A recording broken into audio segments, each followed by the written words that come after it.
Hey guys, Swisher Family Farm here. I'm coming to you. It's Sunday. Sunday's fun day for me, to a point. Today I wanted to focus more on some cooking videos for you guys. If you don't know much about me, I've been a restaurateur. I've owned restaurants. I've been in the business for 35 years. And I just wanted to show you guys some of the stuff you can do on your homestead or your farm that really works out for you. Now, what I'm going to make for you guys today is a multitude of things. I want you to know that when you do this, you can do one job and get 3 different results or 4 different results, whatever you decide to do. So today what I'm going to be doing is I'm going to be making some pizza dough, which I'll go into what's in here. I'll be making some pizza dough, and on top of the pizza dough, you can also take that same recipe and make a homemade loaf of Italian bread. Now, the pizza dough recipe I'm going to be doing today is a really good pizza dough recipe. It's a fail-safe pizza recipe if you make it right. Now, you have 2 areas you can do this. You can use a machine or you can do it by hand. Today, actually, I'm going to be doing it by hand. So what I want to do is I want to make it so you can multitask and get some stuff done around the homestead and the farm, and also make it possible for you to have multi-uses out of when you're going to make something. So today what we're going to focus on is we're going to focus on making a pizza dough and also making Italian bread and our buns. And I'm going to show you guys how to do this and how simple and quick and actually easy it is. The biggest thing is with making a pizza dough or making an Italian bread is the factor of what you use to make it. Alright, so you're going to see a lot of these artisan breads come out and stuff, and I will do one on my artisan bread. If you happen to go to my Facebook page, Swisher Family Farm, and you can see some pictures of my artisan bread I make.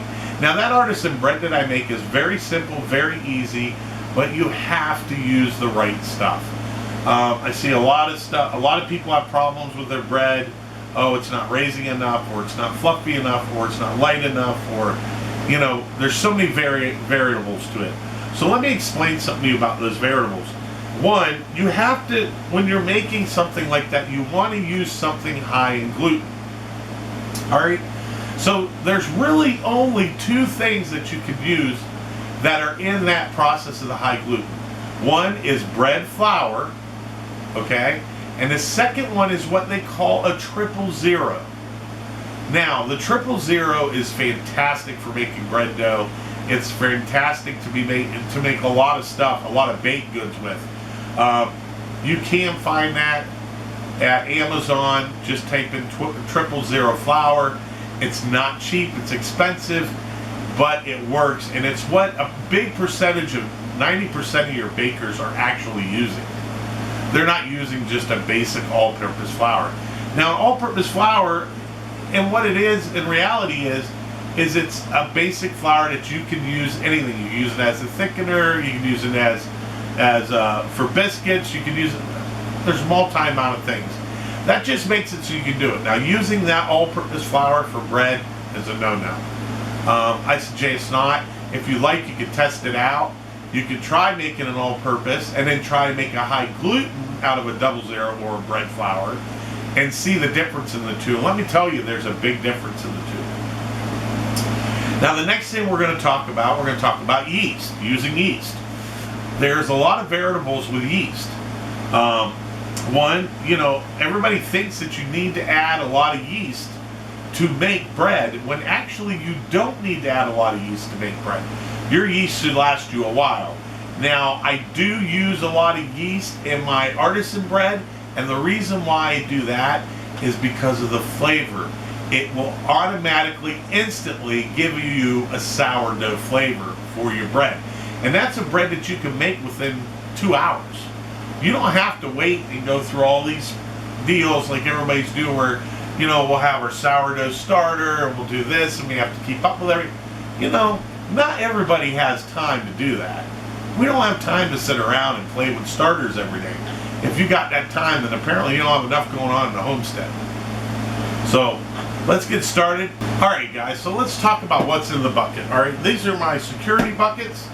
These are my end of the world buckets that we carry. I bought these on Amazon. They work fantastic. I'll have Amy put a link below, and you guys can check it out.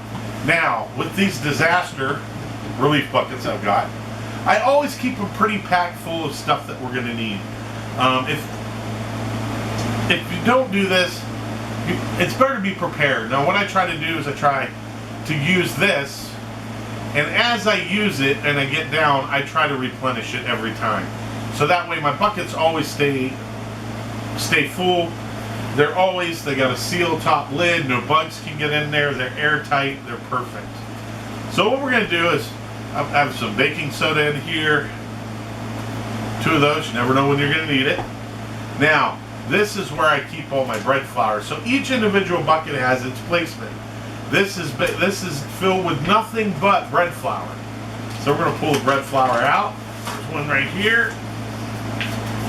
All right. So this is the bread flour I use. It's King Arthur. I found out that's the closest to the high gluten that I could find. We'll put these back in here. Now, I also buy yeast in bulk. But the yeast I buy is a little different than, I guess you really can't say bulk. But if you guys ever went to one of the big box stores and you've seen that, this thing ever goes in there, right? There we go. And see, this thing will seal up tight. Just turn it tight until it stops. Ugh. And there you go. It's all sealed up. No bugs can get in. It's nice and dry. Works out great. Turn a little more. There we go. So this is all sealed up so no bugs can get in it. Now, I got my King Arthur flour. Now, if you look at the top of the King Arthur flour right here, it'll state the date of when it was manufactured. All right. So this was 5/19 of 23 is when this flour was done, and this flour is Best Buy. They say Best Buy 5/19/24. You can probably put 5/19/25 on that, would be fine if it's sealed in an airtight container. No moisture can get to it, no weevils can get to it, and you don't have to worry about your bread flour. So we're going to use this entire thing of bread flour to make our bread today, and to make everything basically. So we got one whole entire thing of bread flour. I'm gonna put this down below. Get it out of my way up here. Okay. Then you're gonna need. Then you're gonna need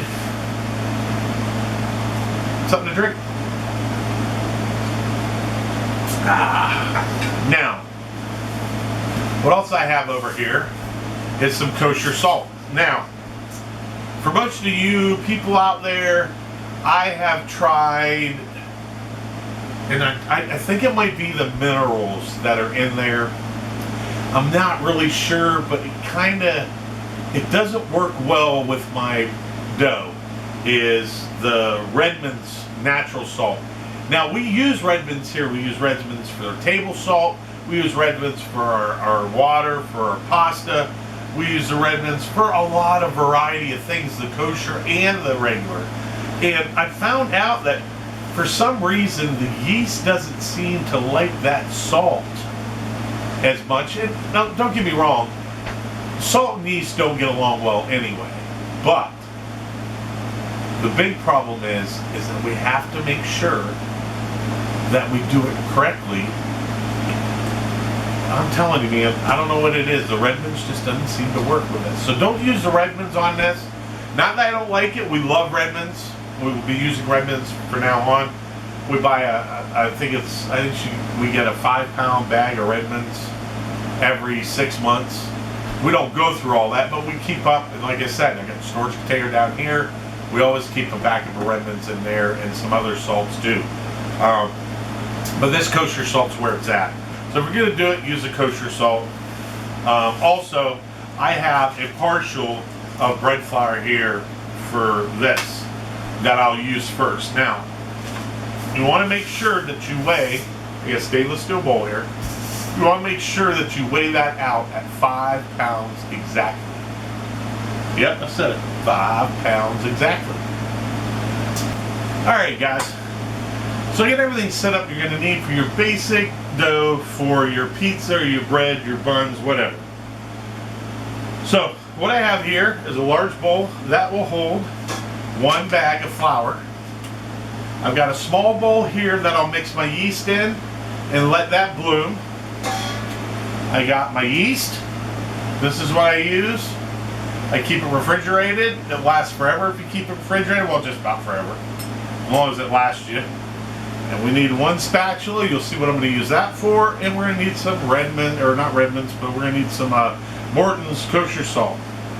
Like I said, I tried the Redmond's. It really didn't work out as well as I'd liked it to. Alright, so what I have done is I have 8 cups of water. I've put 4 out of the faucet through a filter system in here, and then I've taken 4 and I've brought it up to a steam. Okay? I don't know if you can see, there's a small amount of steam coming off.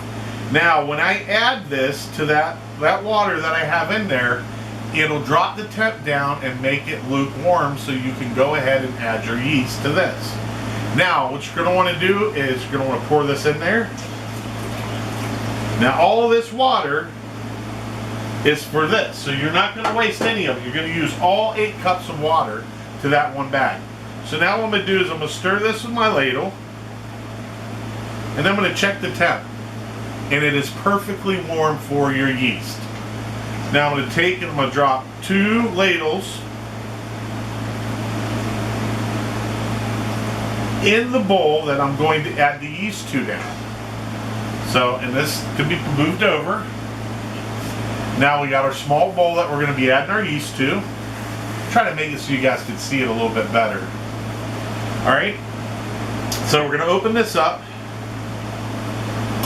and I'm going to add 1 tablespoon of yeast to this. So a nice tablespoon of yeast. We're going to sprinkle it around. Now, whatever you do, do not leave the yeast on the edges. You kind of want to stir it in real light, gentle. Be gentle with it. You don't want to like whisking it. You don't want to whisk it. But you want to try to move in just the very middle.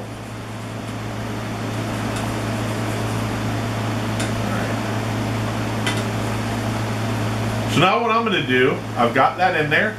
I don't need this spoon anymore, so this can go in the sink. And we're going to let that bloom. Now, as soon as you're done with your yeast, put your yeast back in the refrigerator. Do not let it sit out. Get it back in there right away. It only takes a second. And what I'm going to do is I'm going to take this bowl outside, and I'm going to let it sit in the sun, and I'm going to let it bloom on its own. I'm going to let it come alive.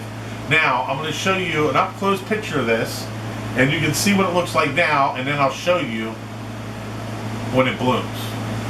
Alright guys, so you get to see what it looks like now, and then I'll show you what it looks like when it blooms. Alright guys, so you're probably wondering why you put it in a bowl and why I put it outside. Well, bowls are conductors of cold, so this right now is cold, right? We want to warm up the outside of the bowl, nice and warm. So what I want you guys to do is I want you guys to go out and check that in about 15 minutes. Give it time to go off.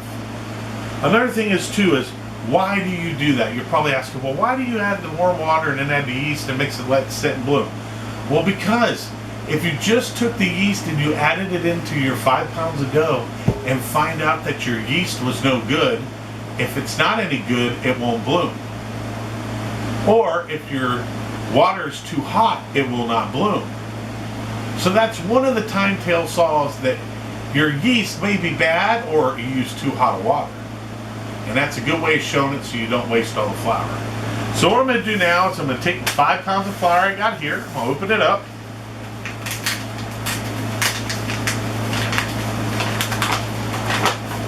And I'm going to put it in here.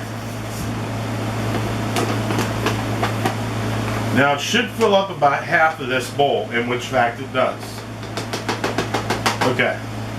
Now, what I'm going to do is You want a bowl big enough to do this. Trust me, you want a bowl big enough to do this.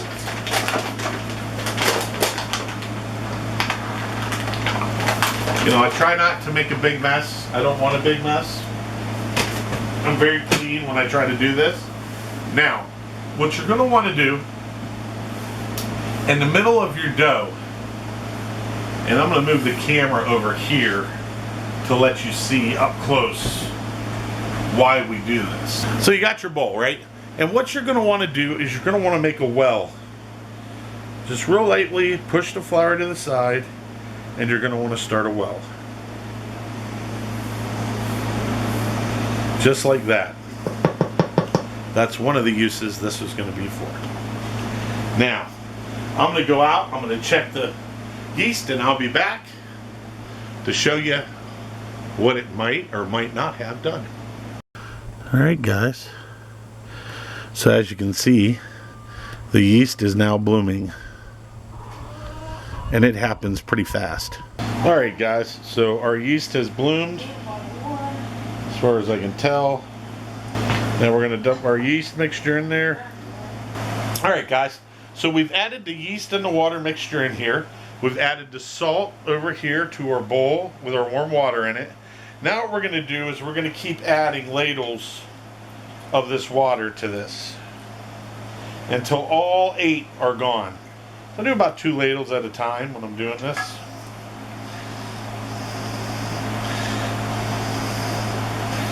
I'll get in there with my hands eventually.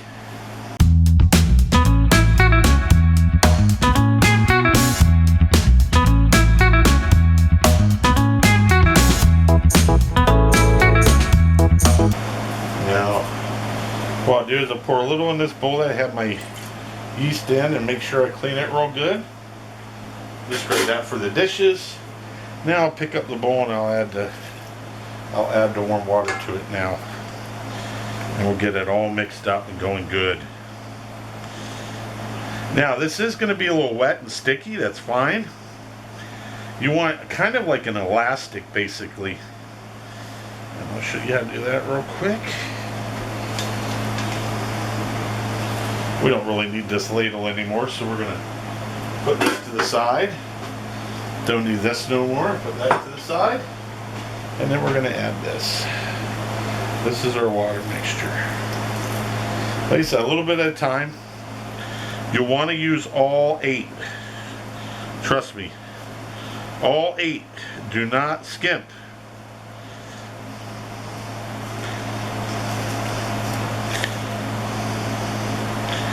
Okay. Now it's about time I'm going to have to go in with my gloves. Oops.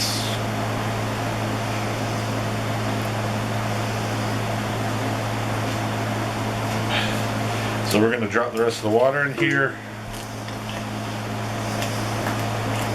And then we're going to mix it around.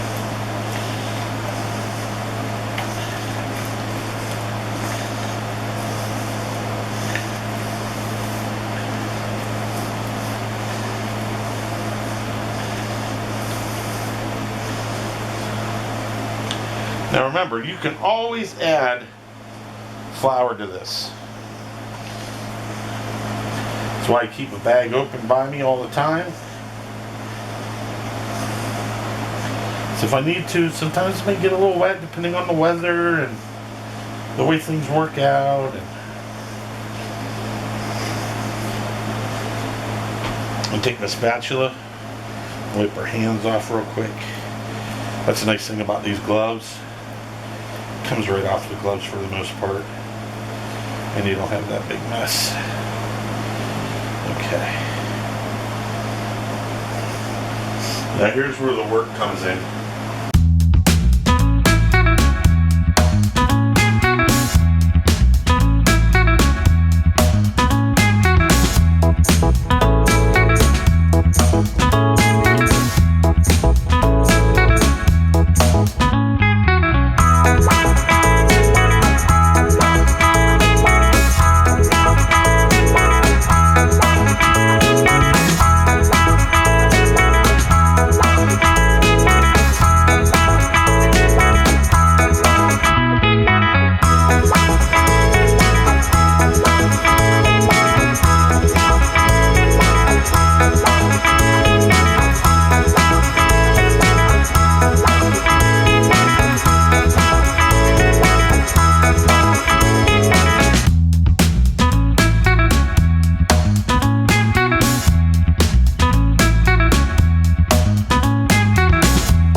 Now I know it didn't look good in the beginning.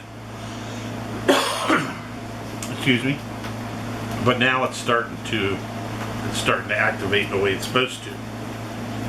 And you should be able to clear all the way from the sides. See, this glove's not that covered, so that's why I use that one, because look at my hands, they're nice and clean now.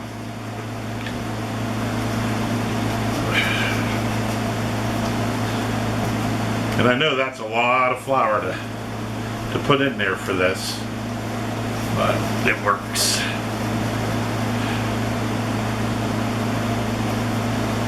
It's starting to come together real good now. I can feel the dough heating up my hand.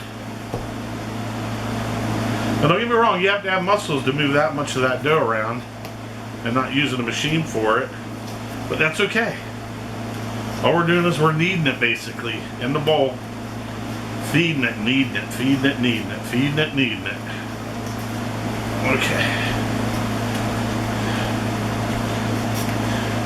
Should be elasticity like that, which is perfect.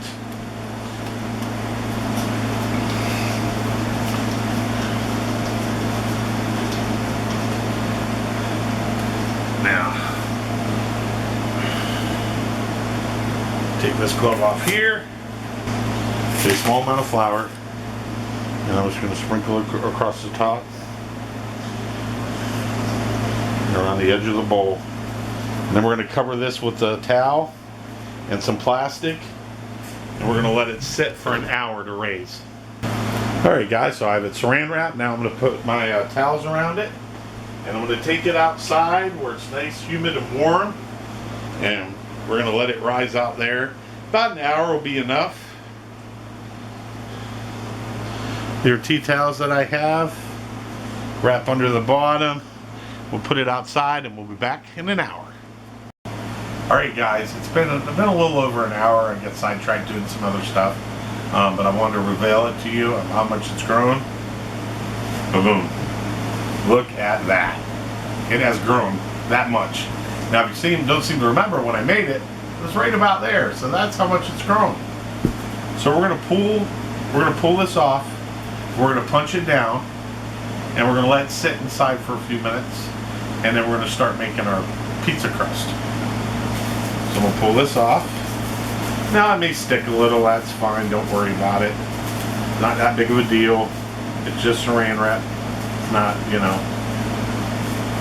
something expensive that you used. I mean, saran wrap's not cheap either, I know. And this is partially my fault because I let it raise a little bit more than I normally do. And it should be like that. So we'll just throw that away, we'll get another one, make another one. Okay, so now we got this. I'm gonna have my assistant Amy grab me the flour. Alright, so like I said, remember this half bag of flour? One of the reasons I got it.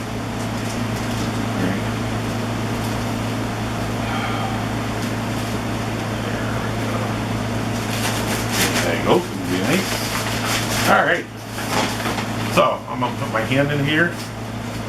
I'll sprinkle some around, put it on my hands, rub it in real good, and I'm gonna push the dough down. Oh yeah. Oh yeah.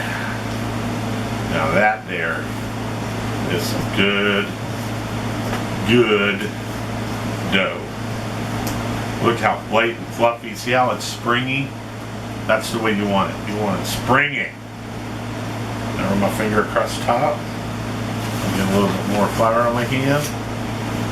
This just makes it so it doesn't stick. It's not going to hurt the dough any. Look at that. Look at how airy it is. It's like perfect. Okay. So I got that pretty much knocked down from where it was at. Sides all scraped off. Okay, now I'm going to set this aside for a sec. As soon as I figure out where I'm going to set it aside to, which will be right over here. Alright. Then, set this. You know what? I can't wait until our house gets done because then I'll have a big kitchen to cook in. All right, so here we have our sheet pans. These will be sheet pan pizzas, and I have one round that I'm making for, of course, you guys didn't know, Desmond's here visiting. So he's been here most of the summer with us. So what we're going to do is we're going to take the beef tallow, which is right here, and we're going to rub down the whole entire sheet pan. Now, what this is going to do is this is going to stop the pizza from sticking to the sheet pan, and also it will make the crust nice and crispy. The way a crispy crust, this will be the way to do it. Go all the way down. I think I might have gotten a little too much tallow here, but I'll show you how to take care of that too. I'm going to get around that edge real good. Now, y'all have watched prior videos, and if not, you can check it out. My mom and my dad had moved here, and we now have an oven that I can use, and today we're going to do this in the oven. Now, I have done this on the grill. It takes about 35-40 minutes to bake on the grill, but if you don't have a grill and you have an oven, you can do it that way. I would suggest take the other route and do it that way. Alright, so we're going to rub this in real good. Now, the nice thing about this is going to stop the dough and make it stick to the pan a little better. So we're going to go across this. Alright.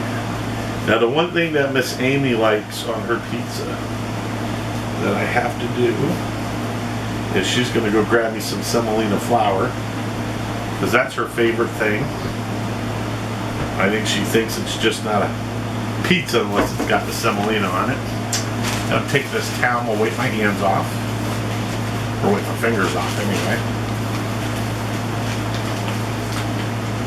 Alright. Of course, she handed to me already set up. Way to do it. Alright. So take a little bit of semolina, and you're just going to dust the bottom of this. Dust the bottom of this. This will get it all nice. So make a nice little crunch to the pizza.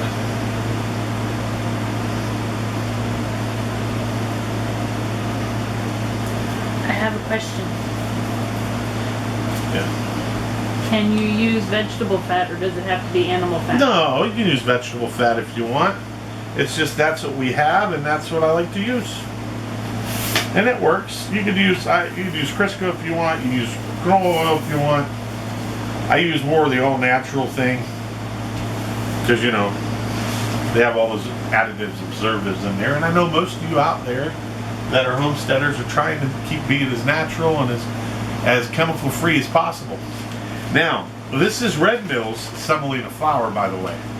So you set that over there, Miss Amy, be perfect. All right, so now I'm gonna have Miss Amy hand me a pair of scissors. All right, and the scissors, and we're gonna readjust the camera and we're gonna show you how it gets done. All right, guys, so we got our pan. It's all greased up, it's all ready to go. We got our semolina on there. Now we're gonna take our pizza dough out of here. I'm gonna grab that. I'll cut it. Get the flour on my hands,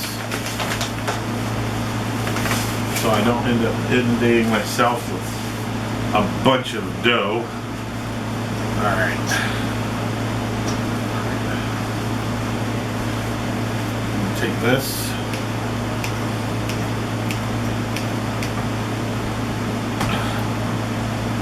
Put it there. All right.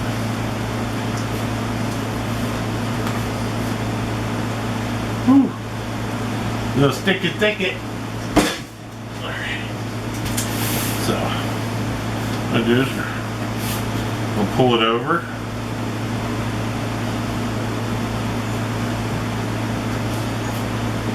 Now you kind of want to make it all the same underneath. So you pull a little bit, just bring it up.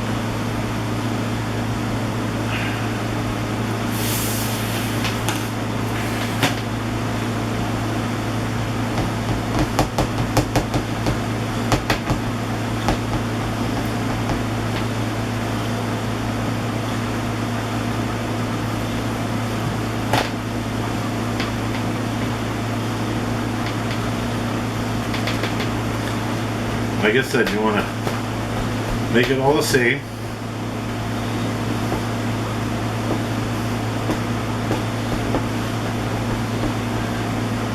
And this makes it so much better when your crust is not traveling all over the place. It kind of holds it there. What I like to do is I like to even it out with my fingers.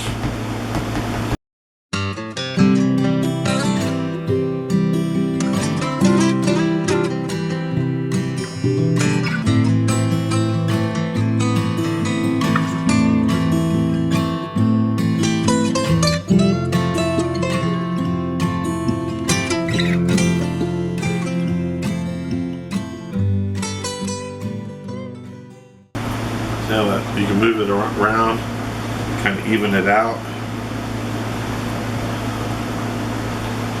Okay.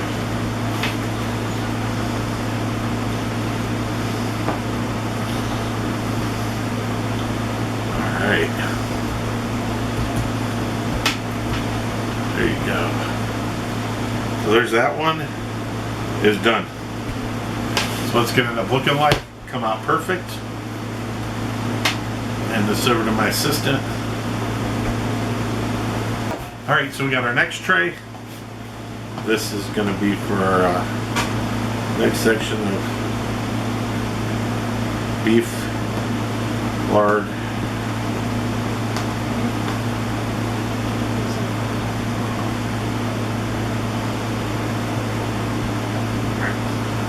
All right, so we're going to go ahead and we're going to mix this around right here.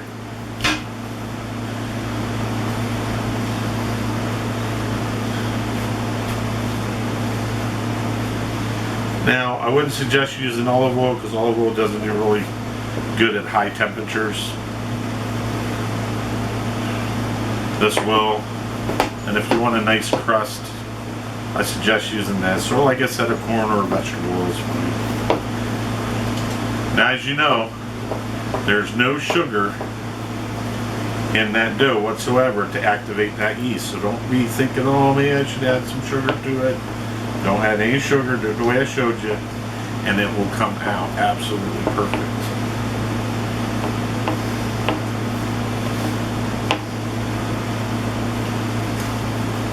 I'm kind of a stickler about getting every single inch of the pan.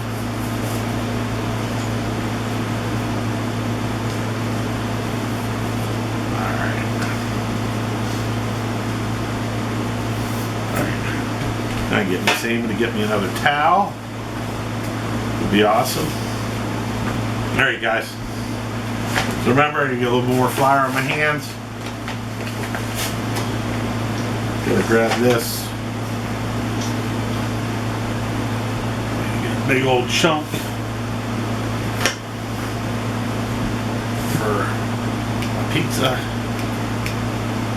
Lay that down like that. Oh yeah. Alright. Over there. And we're going to spread this one out too. So we'll be back. Alright guys. So we're here down at my mom and dad's place. And I've got an oven set preheated at 350. We're going to take a little bit of olive oil and put these on the pizzas. We've already put the sauce on them.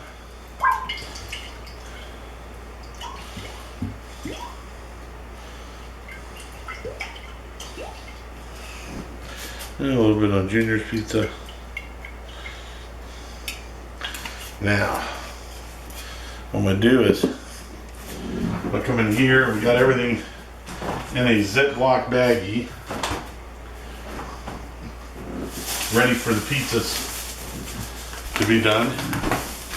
It's a shame my parents couldn't be here for the pizza setup, so, but they get to watch the video and see it anyway.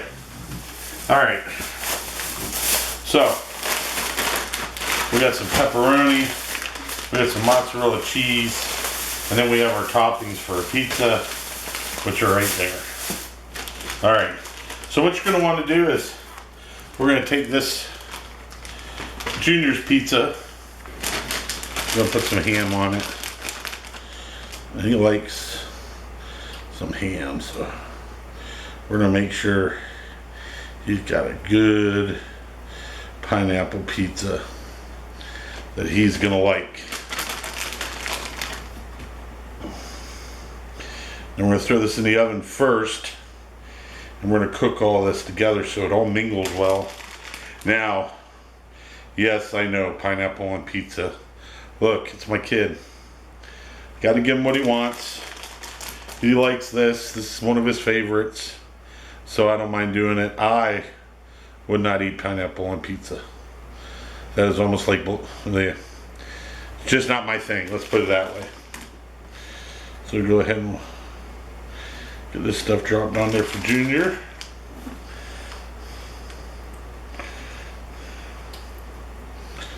All right. Start him initially first. You know, he's probably hungry. He's a grown boy. Happy to have him. He's going to be leaving next week. I'm kind of sad to see him go. I really enjoyed having him around. He's a really good kid. Never back talks you. He's just an all around a really good kid. All right. So you get to see that. Let's get that a little bit better. All right. All right, so we got this done. Put this in here. And then I got some fresh cut pineapple that I had just bought today and cut up for him. So I'll have some fresh pineapple. When you're gonna do this with some fresh pineapple.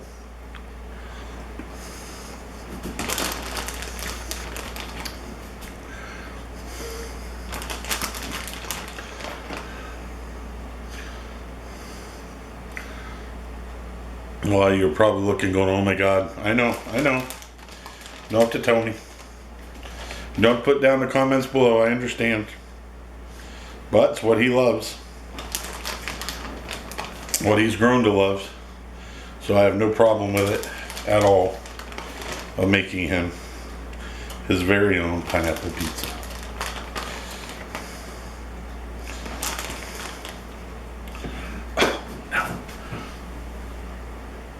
Oh no, that wasn't good. That was a mayday. I grabbed my parents' paper towels. Now, as you can see, my parents' place has really come together. My dad he does amazing work. He really does. You know, I'm glad that we're able to render our relationship. Okay. So I'm gonna throw this 350 until everything gets nice and hot, and then we'll throw some cheese on it. And that's Junior's pineapple pizza. Waste of time. We'll throw this in there, right there. All right. Now we're gonna start working on the other ones.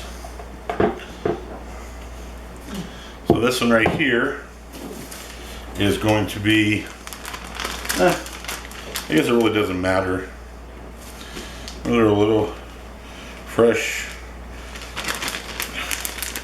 oregano on there. Throw a couple pieces of fresh basil. Get a taste of it. You know, this is right out of our garden, the basil. Oh, it's so good. Of course, I like a little bit of red onion on mine.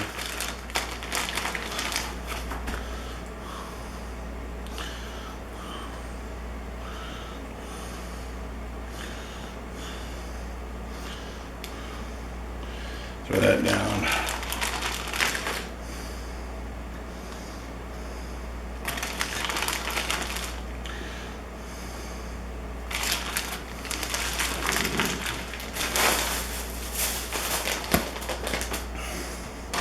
Of course, we got some really good pineapple here.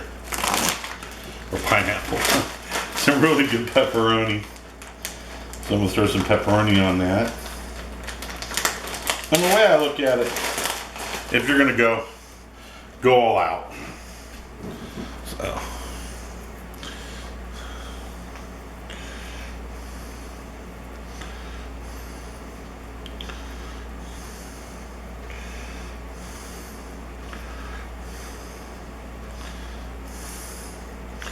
Now, the reason why I like thick cut pepperoni is, you know, a pizza just isn't a pizza with a little bit of that oil from that pepperoni going on it and giving it that little bit of extra scrumptious flavor. So, almost done there. Boom, boom, boom. Alright. A piece of pineapple, a piece of pepperoni for me. That's mine, it's almost done. Now,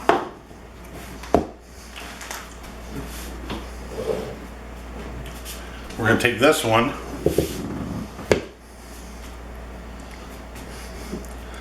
and we're going to put Amy's mushrooms on there. She absolutely loves fungi. So these are portobellos I sauteed. A little bit of garlic butter. Give them a nice flavor. She loves mushrooms. So on a pizza with her, always remember, you can never have enough fungi on there. And I like to make a pizza where try to get something in every single bite. Because what's pizza without some fungi on it? Now, don't get me wrong, I love mushrooms too, but I like pepperoni and cheese is like my big thing now. Even just cheese, if we get some really good cheese, and I got some Pecco Romano I'll be putting on top of these before we throw them in the oven. But I wanted to get Desmond done first. Like I said, he's hungry. He's a grown boy. You know?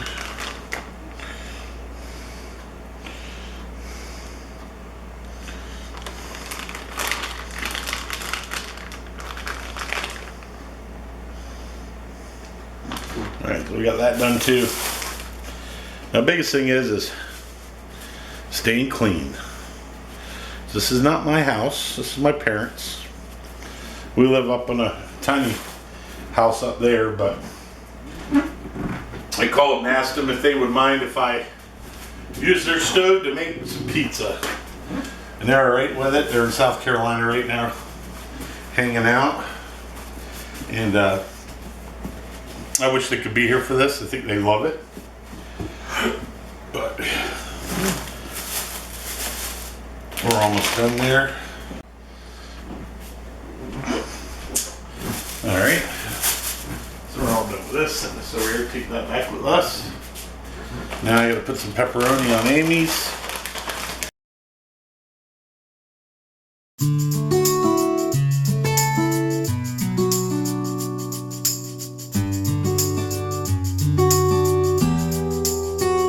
Alright guys, so in the last minute I got some good spicy hot Hungarian wax peppers up there.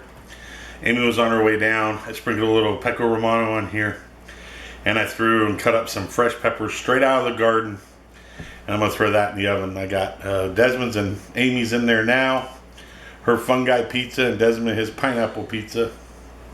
And we got to par bake these for about 30 minutes and then pull them out and cheese them.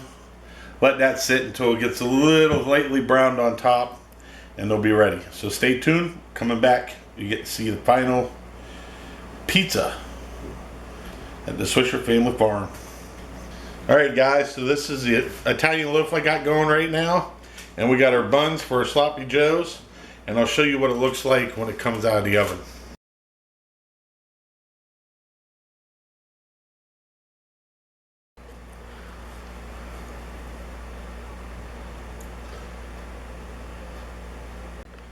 Alright guys, so you've seen how the pizza turned out. Oh my god, it is so good. When you try this, you're going to be very, very happy. Now I kind of got in a little bit of rush with the bread because I got the pizza I'm trying to get done. And, you know, I should have probably taken a little time with the bread. But I'm going to show you the bread anyways. It's kind of funny what it looks like. Ready? That's what the bread turned out to be. It's huge. It's huge. But that's alright. That's alright. We'll make sandwiches, subs out of it or something. It'll all be good. Next time though, I'll make sure I make a lot smaller. Well, at that point, guys, God bless you. Have a great Sunday afternoon. I'm going to go eat a little bit more pizza and relax. I've been baking all day. And hey, any questions, leave them in the comments down below. Don't forget to hit that thumbs up. And don't forget, God bless. Family, faith, and freedom is what we're all about here on the farm. God bless you guys. We'll see you later. Next time. Bye.